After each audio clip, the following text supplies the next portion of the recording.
Welcome to Energy Stew. This is Peter Roth, your host, and I'd like to ask you, do you see change going on around you? Oh no. Isn't everything always the same? Well, surprise. So, we have to deal with life in different ways, and we're all different in doing that.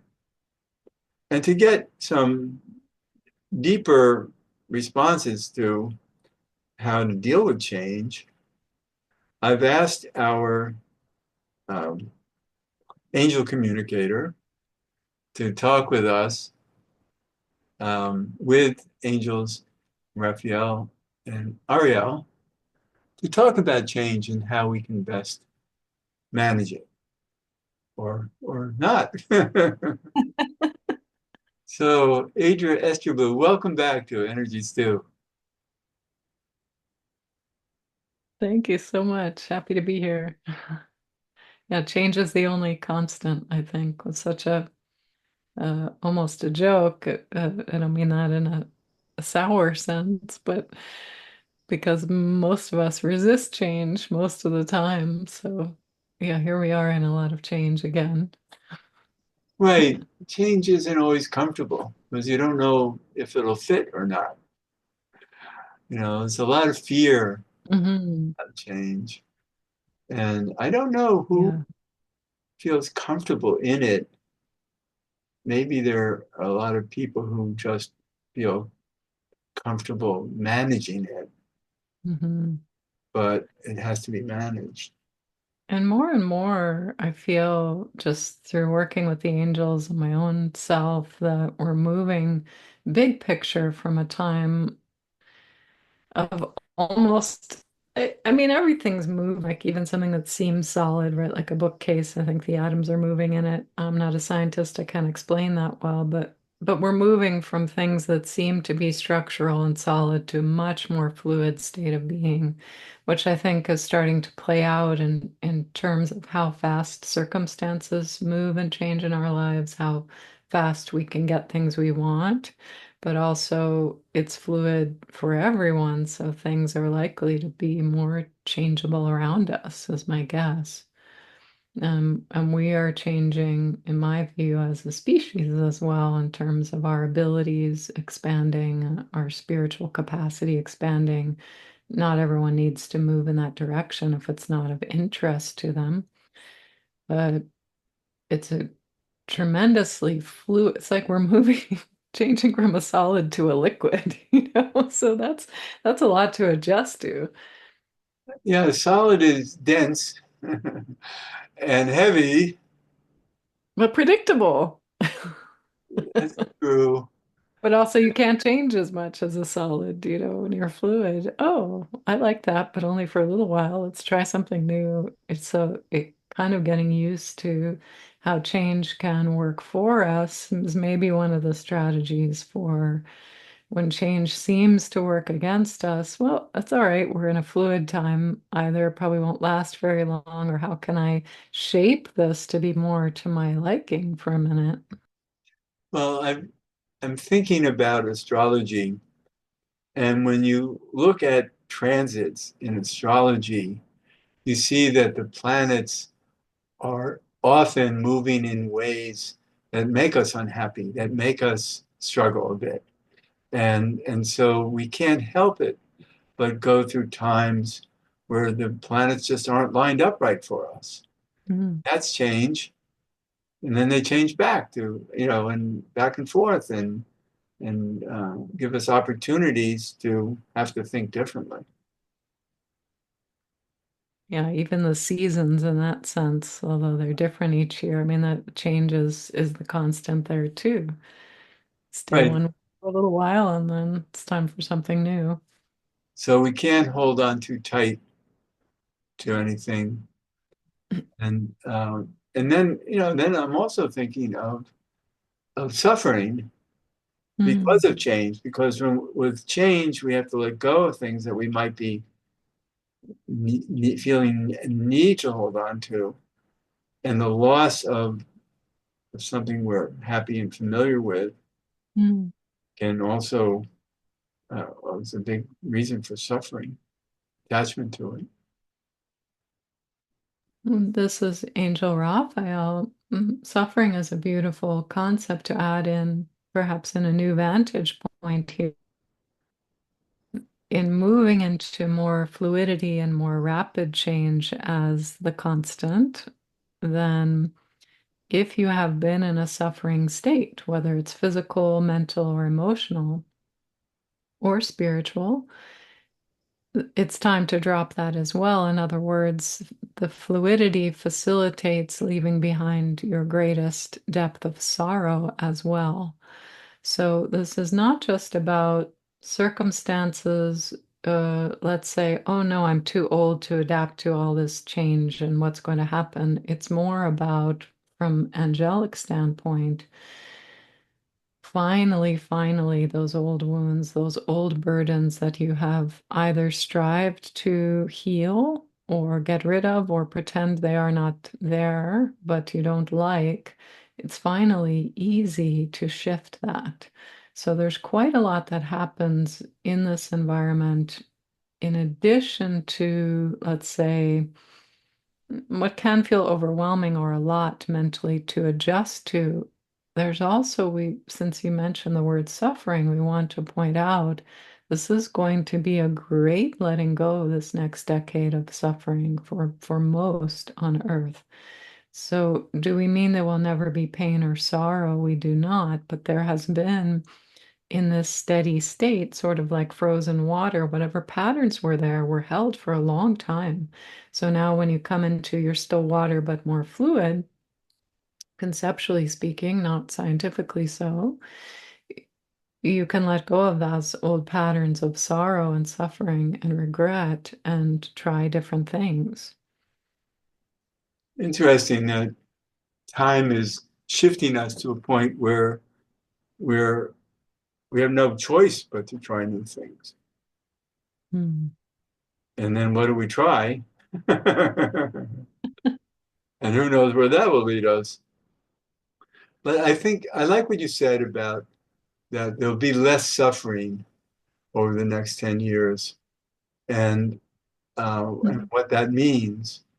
And I think that that means that we'll be in a higher consciousness state to see the bigger picture more easily and not get caught into the lower consciousness struggles of lower emotions and the struggle of those um, which are unacceptable.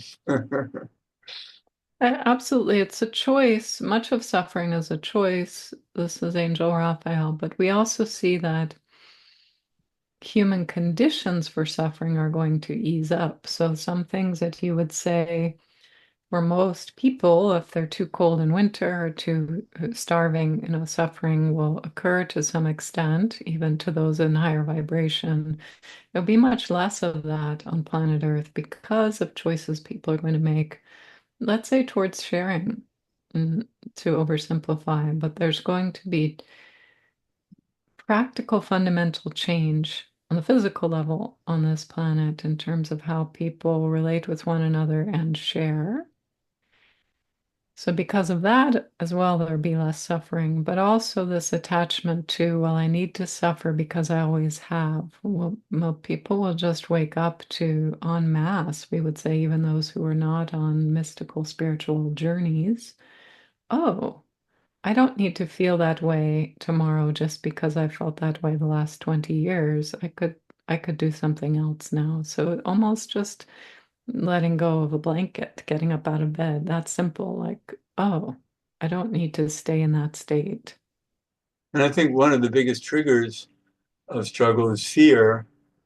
And if we can reduce fear, look how easier it will be to Mhm. interact.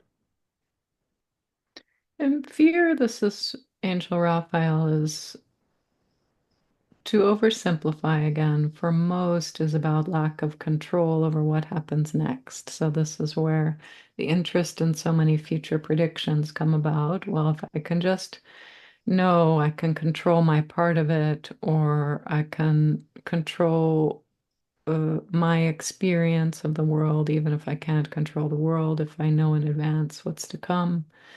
If I know it'll be a hot summer, I'll buy the right shorts, again, to use simple example. So this is again the need to overthink and over control is one of the types of suffering we believe are going to be en masse let go of. And so when you're more innocent to, oh, I don't know, let's see what happens because you feel delightful fluidity within yourself. Well, if it's more hot, I'll wear something else, no problem. You don't need to know in advance. You don't need to control, protect so much. So this is one of the fundamental types of suffering we see will be released as well. And here we're speaking globally about humans worldwide. Right. And the word that comes to me quickest about this is a greater sense of freedom. Mm, I think that's what we would all want is somehow, and it's hard to imagine because I don't think that we can picture what the future will be like because it's a different reality than we know. So how can we know something that we don't know? yeah.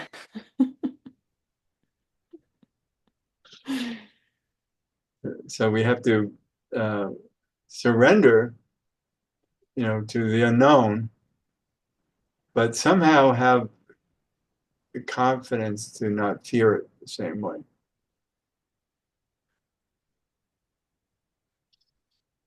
So, but these angels don't live on the earth, and they can have perspective, but they also they're not in our shoes.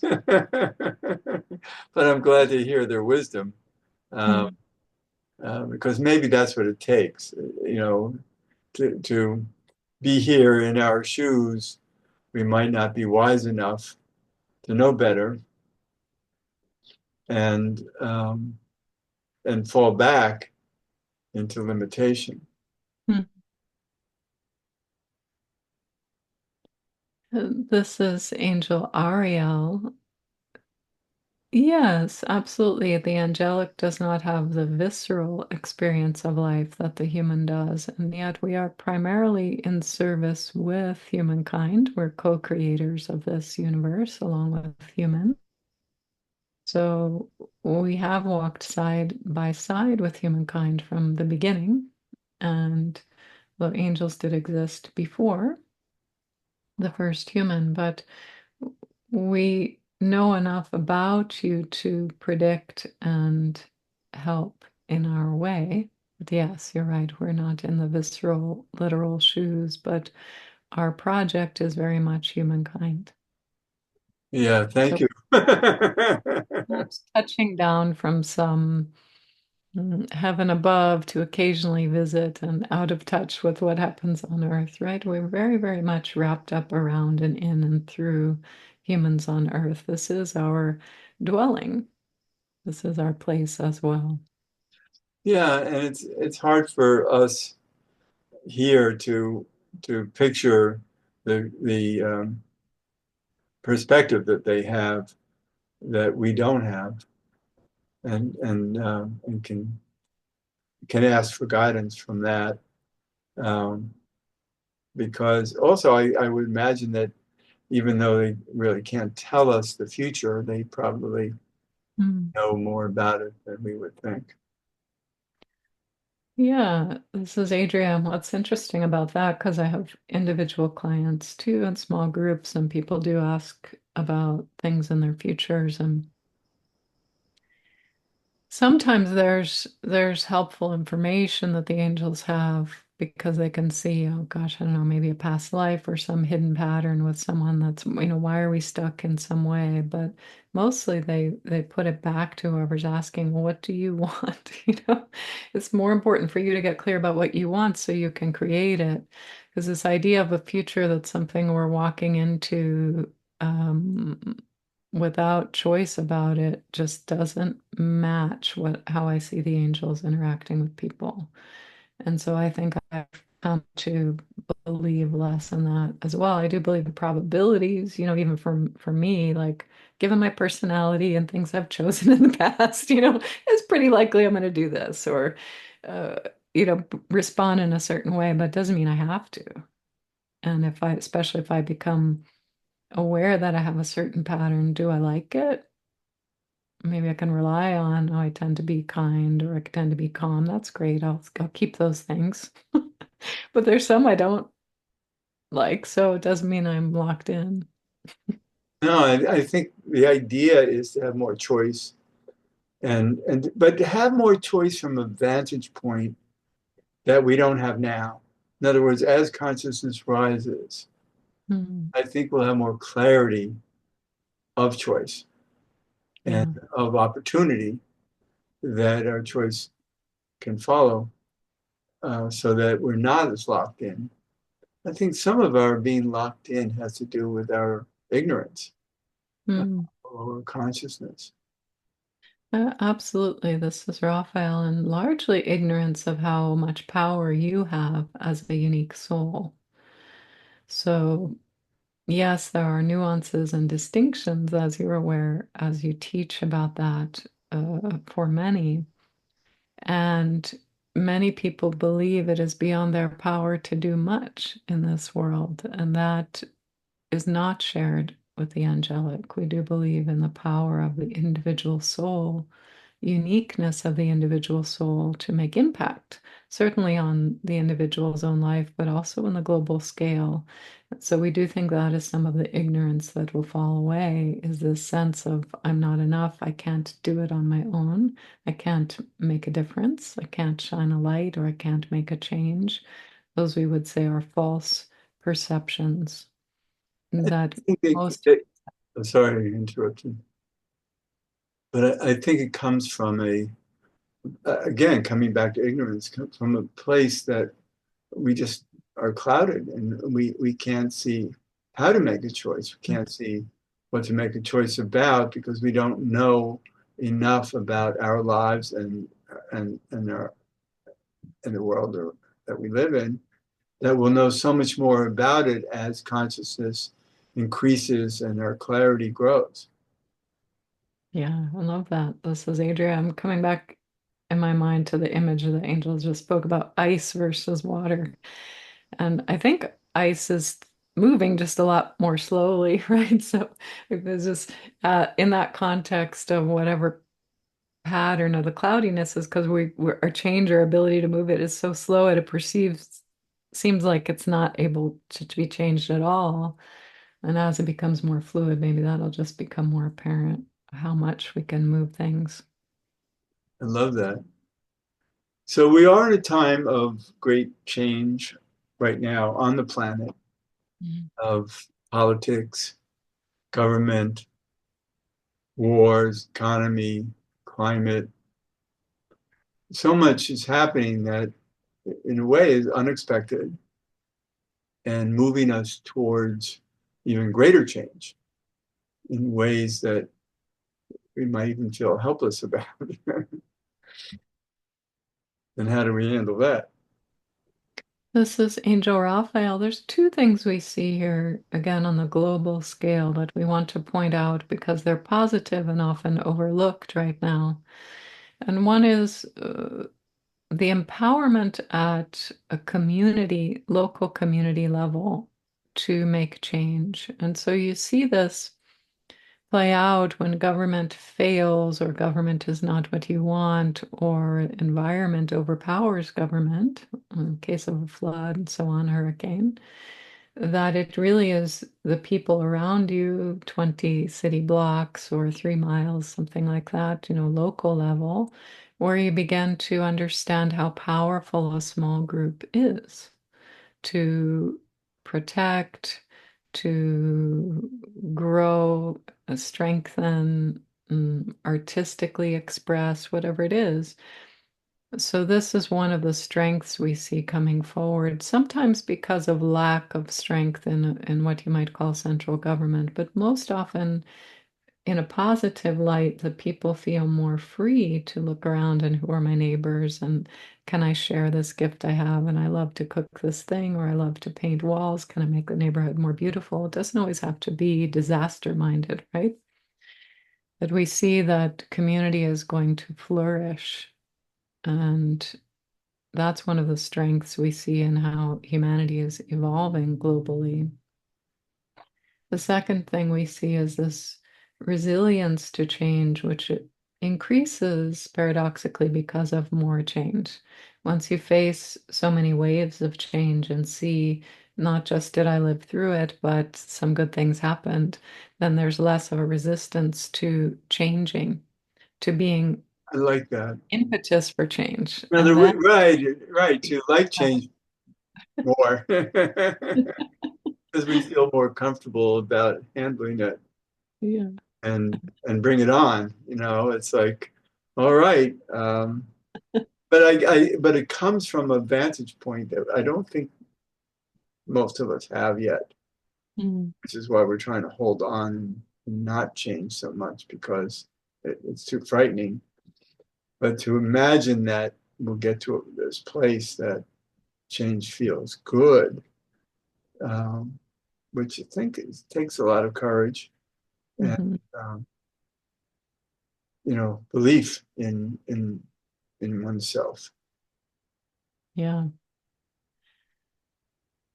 Yeah, this is Adria. I always like to practice on myself in my own life, whatever the angels are teaching. And so I've been diving in with this idea of, well, just playfully try things. And so I have created a lot of change in my life in the last few years, moving across the country and back and trying different things for work and love and so on. And I am at a point now where I feel much less scared of change because I feel it's not that I want to be changing every other minute, but I see the fun in wanting something, experiencing it, and then it doesn't actually matter if it's good or not.